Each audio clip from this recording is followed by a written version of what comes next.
우리 또 시간대가 햇살도 따뜻하고 좀 졸릴 때죠. 근데 여러분 그래도 우리 오늘 주일에 또 마지막 예배인데 하나님 앞에 또 힘있게 또 우리 예배 잘 드릴 수 있기를 원합니다. 예, 옆 사람들과 서로 고백할까요? 혹시 제가 졸면 깨워주세요. 이렇게 고백하겠습니다. 혹시 제가 졸면 깨워주세요. 예, 깨워주셔야 돼요. 제가 왜 이런 말씀 드리냐면 사람이 졸음을 이기기가 너무 어려워요. 전 옛날에 강제상에서 사회보다가 존 적도 있어요. 졸음을 이기기가 그렇게 어렵더라고요. 그래서 옆에 깨워주시는 사람만 있으면 왜 깨워? 이러지 마시고 고맙습니다. 또 이렇게 마음으로 우리 잘 너그럽게도 받아들이면 또 좋을 것 같습니다. 잠 다 깨셨죠? 예. 자, 오늘 하나님께서 오늘 우리에게 주신 말씀 창세기 5장 6절에서 8절 말씀입니다. 창세기 5장 6절에서 8절 말씀.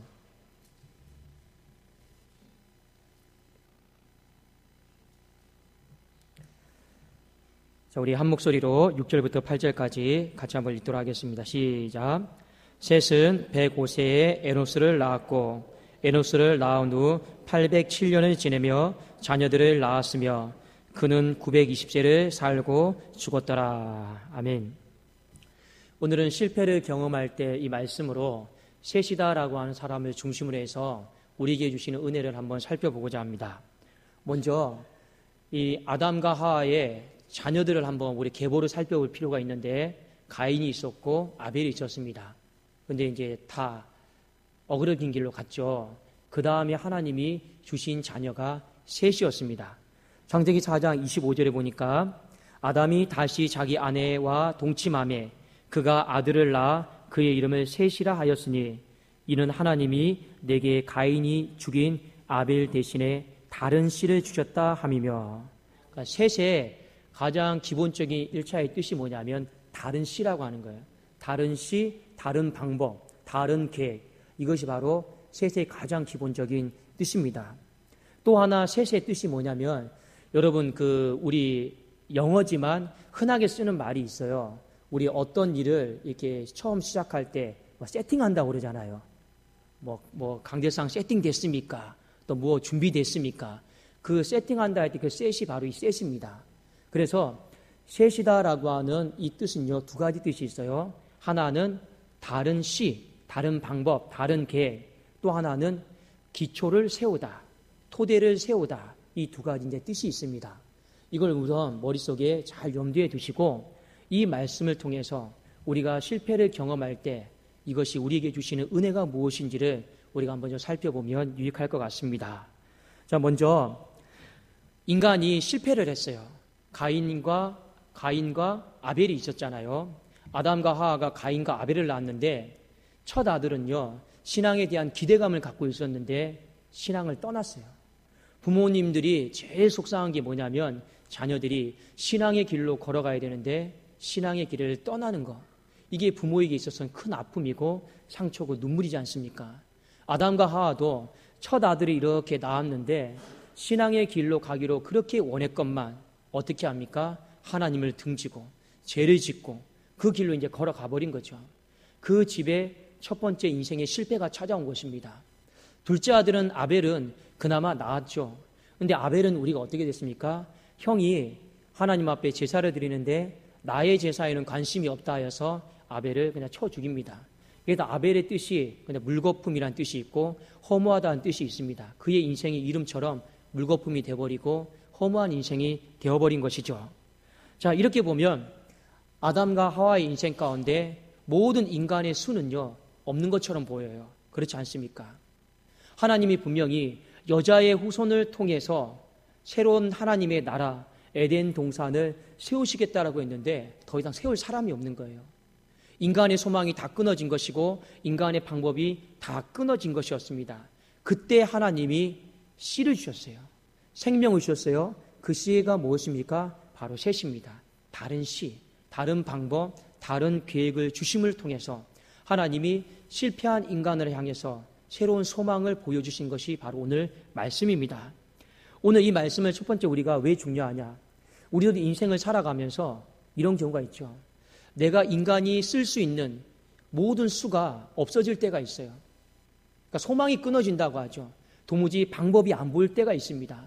그런데 여러분, 그때마다 기억하세요. 고린도전서 10장 13절에 기록되어 있는 것처럼 사람이 감당할 시험 밖에는 너에게 당한 것이 없다. 너희가 시험 당할 쯤에 하나님 또 피할 길을 주신다. 그러니까 이 어떤 말씀입니까? 인간에게 우리가 겪고 있는 아픔과 시련들이 있어요. 그런데 분명히 하나님은 감당할 만하니까 허락하신다라는 겁니다. 또한 피할 길을 주신다라고 하는 건 어떤 의미입니까?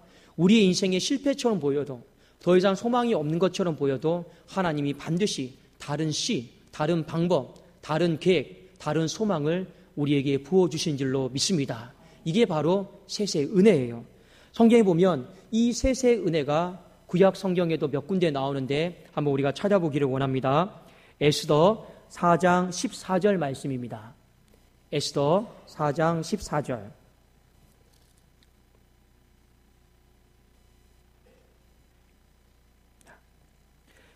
에스더 4장 14절. 자, 우리 함께 같이 한번 읽어보겠습니다. 시작.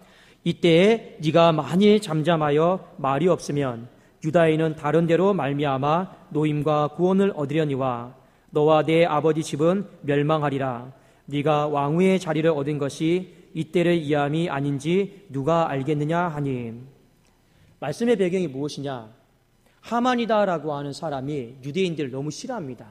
하만은요, 여러분 아말렉 족속의 후예잖아요. 그러니까 유대인들하고 원수지간이에요. 근데 그 당시에 모르드게가 하만이라고 한 사람이 아말렉의 후손인 걸 알고 인사를 안 했어요. 그러니까 하만이 돌아와서 화가 나는 거죠. 그 조상을 민족을 확인해 보니까 유대인인 걸 알아요. 그래서 하만이 왕을 잘 이렇게 설득을 시켜가지고 유대인들을 통째로 전멸시킬 수 있는 전권을 받은 거예요. 이 소식을 모르드게가 듣고 그 당시에 왕후 에스더가 있었습니다. 왕후 에스더는요 유대인이잖아요. 그래서 이 모르드게가 왕후 에스더에게 이렇게 이야기를 하는 거예요. 잠잠하지 말고 우리 민족이 지금 소망이 없이 다 죽게 됐다. 씨도 하나 남지 않고 다 멸망하게 돼 있다. 빨리 왕에게 가서 간청해라 하는 거죠.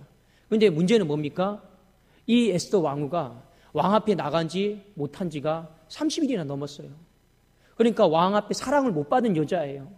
그러니까 감히 왕 앞에 맞짱이 뜨겁게 나갈 수가 없는 것이죠. 그러니까 못 나가겠다는 거예요. 그럼 못 나가면 어떻게 됩니까? 유대 민족은 전멸이 되는 거죠. 이때 모르드게가 에스더 왕후에게 이런 말을 합니다. 이때 유대 민족이 전멸하게 되었을 때 네가 만일 잠잠하여 말이 없으면, 유대인들은 다 죽잖아. 인간의 수가 그것밖에 없으니까. 근데 이 모르드게는 뭐라고 말합니까? 유다인은 다른 데로 말미암아 노임과 구원을 얻는다. 여기 보니까 다른 데로가 바로 셋의 은혜입니다. 다른 시, 다른 방법, 다른 계획. 인간의 수는 보이지 않아요. 그러나 구약을 살았던 모든 사람들이 한 가지 가졌던 신앙은 무엇이냐? 내 눈에 보이는 묘수가 안 보입니다. 그러나 하나님의 수, 하나님의 방법, 하나님의 다른 계획, 비전이 있다라고 하는 이 믿음을 갖고 인생의 실패를 두려워하지 않았다라고 하는 것을 우리에게 가르쳐주고 있습니다. 우리가 인생을 살아가면서 소망이 끊어지고 실패를 경험할 때가 있죠. 그러나 우리의 마음속에 이 성경 말씀을 붙잡으면서 실패를 두려워하지 않기를 주의 이름으로 축원합니다. 왜 그러냐? 하나님을 믿는 사람은 반드시 하나님께서 다른 시와 다른 방법과 다른 계획, 그것을 우리에게 허락해 주시기 때문에 그렇습니다. 그래도 우리가 함부로 내 인생의 묘수가 안 보인다고 해서, 끝났다라고 해서 나는 끝났다, 이런 마음 가지시면 안 되는 거죠. 항상 우리 마음은 또 어떤 마음으로 일어나야 될까요? 하나님이 셋의 은혜를 주실 것이다. 다른 씨를 통해서 하나님의 나라를 이루실 것이다. 다른 방법을 통해서 유대의 민족을 멸망하지 않도록 하나님이 건져주실 것이다. 우리의 가정도 교회도 하나님의 셋의 은혜가 있기를 주의 이름으로 축원합니다. 그러니까 눈에 보이는 실패를 보지 말라는 거예요. 눈에 보이는 어떤 환경을 보지 말라는 거예요. 항상 이면에 하나님의 방법을 볼 수 있는, 셋의 은혜를 볼 수 있는 이 영안이 열릴 수 있기를 주의 이름으로 축원합니다. 또 한 가지, 셋의 이름의 뜻이 뭐라고 했습니까? 기초를 세워나가다, 토대를 세워나가다라고 하는 뜻입니다. 그동안 아담과 하와도 그렇고 특히 가인의 삶을 보면요, 하나님의 그 에덴 동산, 잃어버린 에덴 동산을 세워나가려고 했던 것 같아요. 근데 문제는 뭐냐? 그 세워나가려고 했는데 뜻은 좋아요. 문제는 내 힘과 내 방법으로 세워나가려고 했다라고 하는 겁니다. 우리가 교회 일도 마찬가지예요. 멋지게 세워나갈 수 있어요. 근데 문제는 뭐냐? 가인처럼 내 힘과 내 방법으로 세워나갈 수 있는 위험성과 함정이 항상 도사리고 있다는 겁니다. 그런데 문제는 뭐냐? 가인의 후손들이 에덴 동산을 세우려고 나름대로 만들어놓은 것이 그 에녹 성이에요. 자, 성경 말씀 우리 한번 좀 같이 한번 보겠습니다. 창세기 4장 16절입니다. 자, 16절 같이 한번 보겠습니다. 4장 16절 읽겠습니다. 시작. 가인이 여호와 앞을 떠나서 에덴 동쪽 노 땅에 거주하더니. 자, 아담과 하와가 죄를 지음으로 말미암아 에덴 동산이 없어져 버렸어요. 자, 없어졌다라고 하는 것은 어떤 뜻이냐? 하나님이 에덴 동산을 창설하시다라는 말은 심었다라는 거예요. 근데 이 에덴 동산을 없애버렸다라고 하는 거, 뽑아버리셨다라는 겁니다. 자, 그런데 이 가인은 어떻게 합니까? 뽑아버린 에덴 동산 그 근처에 나름대로 거주하는 거죠. 그리고 거기서 뭐 합니까? 가인이다라고 하는 이름의 중심으로 성을 쌓는 겁니다. 이 성이 어떤 성입니까? 잃어버린 에덴 동산을 내 힘과 내 능력으로 다시 한번 세워보겠다라는 거죠. 목적은 여러분 똑같아요. 그러나 방법이 틀렸어요. 왜 틀렸습니까? 우리가 가인의 후손들이 살아온 삶을 보면 철저하게 인본주의적으로 하나님을 등지고 내 힘과 내 능력으로 세웠다는 거죠. 그래서 4장 17절에 보니까 아내와 동침함에 그가 임신하여 에녹을 낳은지라 가인이 성을 쌓고 나름대로 이 성을 에덴 동산이라고 생각을 했습니다. 그의 아들의 이름으로 성을 이름하여 에녹이라 하니라. 그러니까 그렇게 살아와서 가인의 후손들 여러 사람들 봤잖아요. 제가 설교를 통해 말씀드렸잖아요. 그 마지막이 누굽니까? 라멕이잖아요. 근데 그 마지막의 결국이 무엇입니까? 인생이 덧없는 것이고 무너진 것이고 쉼을 줬더니 보호하는 것이 아니고 폭력을 휘두르고 그게 가인의 후손의 마지막 결국이었습니다. 이것을 누가 지켜봤을까요? 이것을 누가 지켜봤을까요? 셋의 후손들이 지켜봤겠죠. 셋의 후손들이 지켜보니까 저 삶은 실패인 거라요. 왜 실패입니까?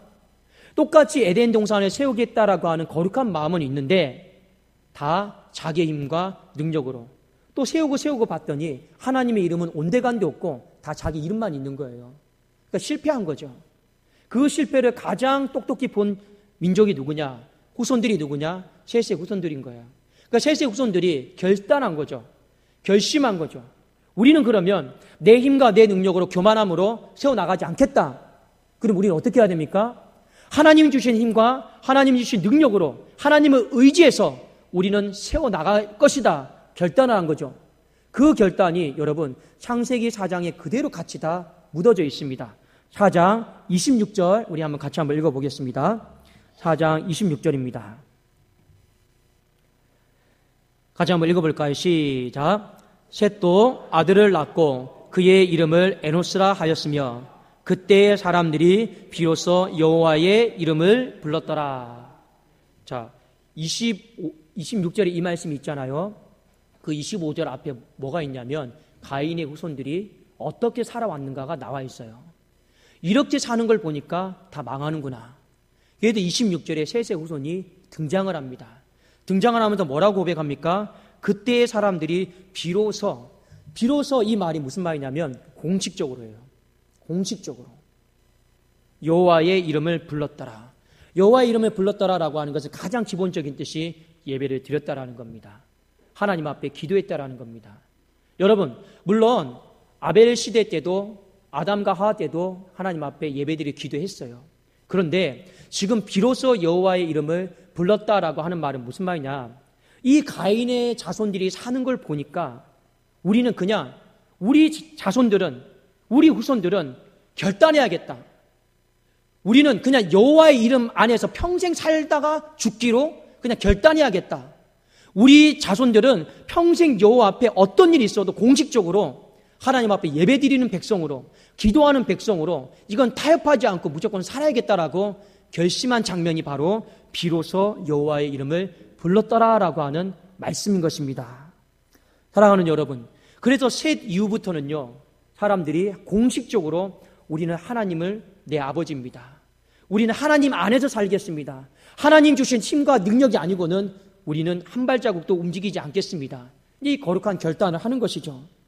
그러니까 하나님이 이 셋의 후손을 통해서 에덴 동산을 세워나갔습니다. 그 에덴 동산이 여러분 뭡니까?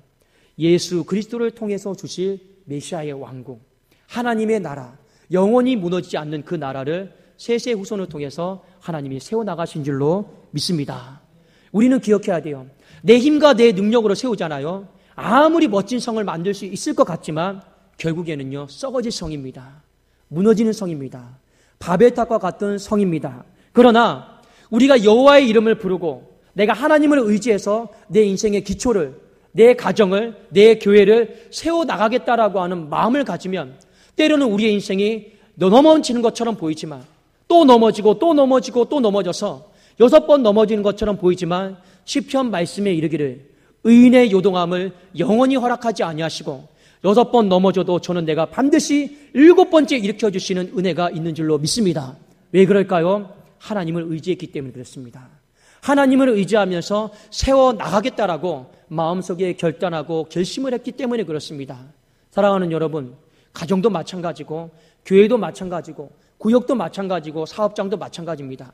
내 힘과 내 능력으로 세우고자 하잖아요. 실패를 경험할 수밖에 없어요. 그 실패를 경험했을 때 하나님이 셋의 모습을 보여주셨습니다. 우리의 힘과 우리의 능력으로 세워나가지 말고 하나님을 의지하면서 비로소 여호와의 이름을 부르면서 우리 다시 세워나가자. 그러면 하나님의 나라가 여자의 후손을 통해서 예수 그리스도를 통해서 반드시 완성이 되고 이루어질 것이다 라고 하는 약속을 우리가 누리게 될 줄로 믿습니다. 사랑하는 여러분, 우리 오늘 이 말씀 한번 우리의 삶 속에 한번 적용을 해볼까요? 우리가 살다 보면 실패를 겪어요. 답답한 일을 겪어요. 우리가 실패다라고 기종 지을 때는요, 언제가 실패냐? 도무지 인간의 수가 보이지 않을 때는요, 실패다. 우리가 언제 답답함을 느낍니까? 인생의 뾰족한 수 하나라도 여러분 있잖아요. 그럼 사람이 답답함을 느끼지 않아요. 왜 답답함 느낍니까? 숨을 못 쉴 것 같으니까. 왜 숨을 못 쉽니까? 방법이 안 보이니까 실패다라고 생각하고 답답함을 느끼는 거죠. 그런데 고린도후서 4장 8절에 10절에 보면 우리가 사방으로 우겨싸움을 당하여도 쌓이지 아니하며 답답한 일을 당하여도 낙심하지 아니하며 박해를 바라도 버림받지 아니하며 거꾸로 뜨림을 당하여도 망하지 아니하고, 분명히 인생의 실패인 것 같은데 우겨싸임을 당하지 않는다 했습니다. 낙심하지 않는다 했습니다. 거꾸로 뜨림을 당하지 않는다 했습니다. 사도 바울이 고린도 교회 성도들에게 하나님의 다른 은혜가 있기 때문에 우리는 절대 실패를 두려워하면 안 된다. 이 실패의 자리에서도 우리는 다시 일어날 수 있다. 메시지를 전하는 것 아니겠습니까? 뒤에 보면 10절에 우리가 항상 예수의 죽음을 몸에 짊어짐은 예수의 생명이 또한 우리 몸에 나타나게 하려 함이라. 답답한 일 당하고 실패를 당한다 할지라도 내 마음속에 예수의 썩지 않는 영원한 생명이 있다라고 하는 것을 기억할 수 있기를 주의 이름으로 축원합니다. 예수의 생명이 여러분 무엇입니까? 이사야 53장 말씀에 보면 마른 땅을 뚫고 나오는 뿌리 같다 있습니다. 마른 땅을 뚫고 나오는 줄기 같다고 한 것이죠. 실패를 뚫고 나오는 것, 답답함을 뚫고 나오는 것, 묘수가 없는 것을 뚫고 나오는 것이 뭡니까? 바로 예수의 생명인 줄로 믿습니다. 그 예수의 생명이 우리 안에 있는 것, 그것이 바로 하나님이 저와 여러분에게 우리의 가정과 교회에게 주신 셋의 은혜이고 다른 씨이고 다른 방법이고 다른 계획이고 다른 비전인 줄로 믿습니다. 이 셋의 은혜를 귀한 것을 귀하게 여기고 하나님이 이 셋의 은혜를 어떻게 우리의 가정과 우리의 교회를 통해서 펼쳐나가시는가를 저와 여러분이 올 한 해 기대하고 소망할 수 있기를 주의 이름으로 축원합니다. 여러분, 성경 한번 우리가 살펴볼까요? 창세기 30장 24절입니다. 자, 30장 24절.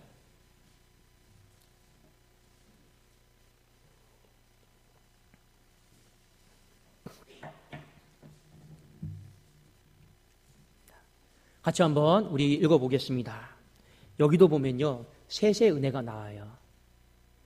이스라엘 백성들은 전부 다 이걸 다 구했어요. 자, 30장 24절입니다. 읽겠습니다. 시작. 그 이름을 요셉이라 하니 여호와는 다시 다른 아들을 내게 더하시기를 원하노라 하였노라. 자, 라헬이 기도하는 거예요. 요셉을 얻었어요. 그런데 다시 다른 아들, 이게 뭡니까? 셋의 은혜입니다. 우리 스스로 성경통독대학 하신 분들은 알 거예요. 제가 문제도 냈으니까. 야곱에게는요, 2명의 처가 있었습니다. 한 명이 여러분을 레아죠. 좀 못생겼던 것 같아요. 그래도 야곱에게 사랑을 못 받았어요. 그런데 하나님이 그걸 불쌍히 여기셔서 태의 문을 활짝 열어줬어요. 10명이나 낳았어요. 라헬은 야곱이 맨 처음에 사랑했던 여자였어요. 그런데 하나님이 참 뭐라 할까요? 태의 문을 닫아버렸어요. 그러니까 얼마나 여러분 좀 마음이 그럴까요? 이 야곱이 마음이 아프잖아요. 이 라헬이 하나님 앞에 이걸 놓고 얼마나 간절하게 기도했습니까? 그런데 그래서 받은 자녀가 요셉이었습니다. 이 요셉을 받자마자 이 라헬이라고 하는 여자는 하나님 앞에 뭘 기도합니까? 셋의 은혜를 구하고 있어요. 하나님, 소위 말하면 이거죠. 저 언니는 10명이나 쑥쑥 낳았는데 난 이거 한 명으로 만족 못합니다. 다른 아들을 내게 주십시오. 그 아들이 여러분 누굽니까? 제가 문제도 많이 냈죠. 베냐민입니다. 그런데 젊은 날에 요셉이 죽었다라고 형들이 다 아버지 앞에 거짓말했어요. 라헬이 마지막에 베냐민 낳고 죽었단 말이에요. 그런데 이 베냐민은요, 야곱이 10명의 자녀와 바꾸지 않은 금지 옥엽으로 여겼던 자녀였습니다. 하나님이 그 은혜를 주셨단 말입니다.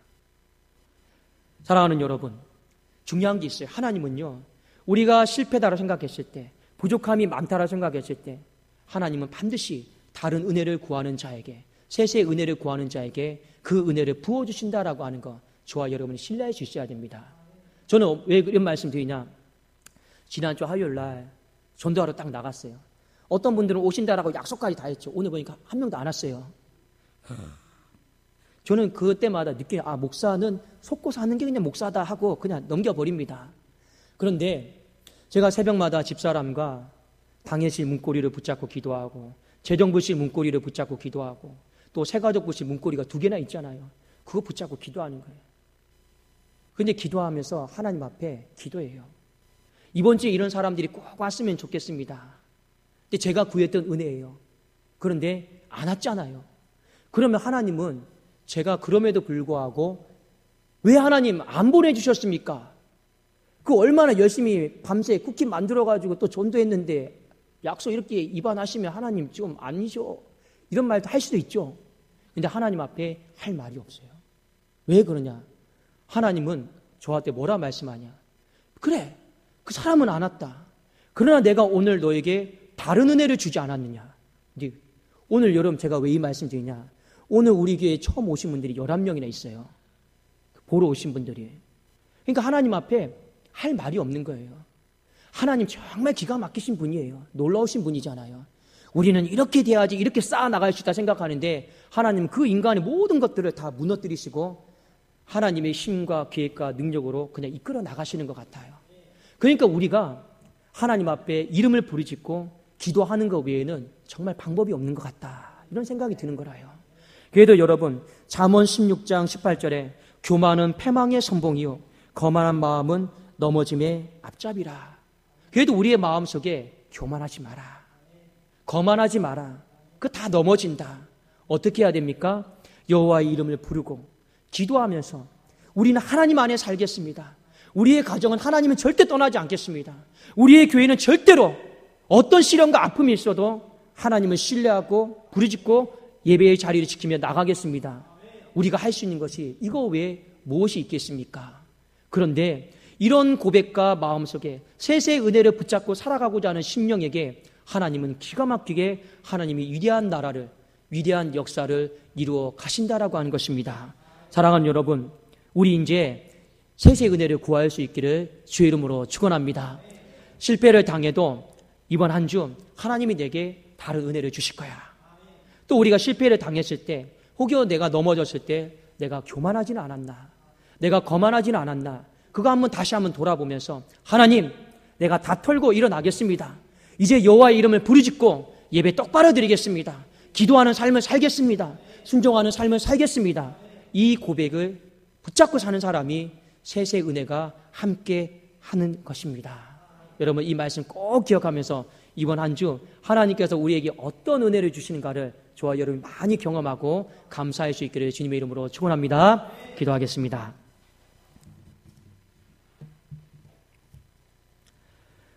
살아계신 하나님 아버지, 우리 인간의 방법과 수가 다 끝난 것처럼 보인다 할지라도 다른 은혜가 있음을, 다른 방법과 다른 씨가 있음을 하나님 잊어버리지 않게 하여 주시옵소서. 실패를 두려워하지 않게 하시고 다시금 하나님의 이름을 부르짖고 예배드리면서 실패의 자리에서, 답답함의 자리에서, 거꾸로 뜨림을 당하는 자리에서 일어나게 하여 주시옵소서. 특별히 하나님, 우리 사랑하는 성도님들, 이 세상 한복판을 살아가기가 얼마나 어렵고 힘이 듭니까? 신앙 하나 붙들고 살아온 삶입니다. 끝까지 신앙 가운데 승리할 수 있도록 하나님 은혜를 부어 주시옵소서. 예수 그리스도 이름으로 기도드리옵나이다. 아멘.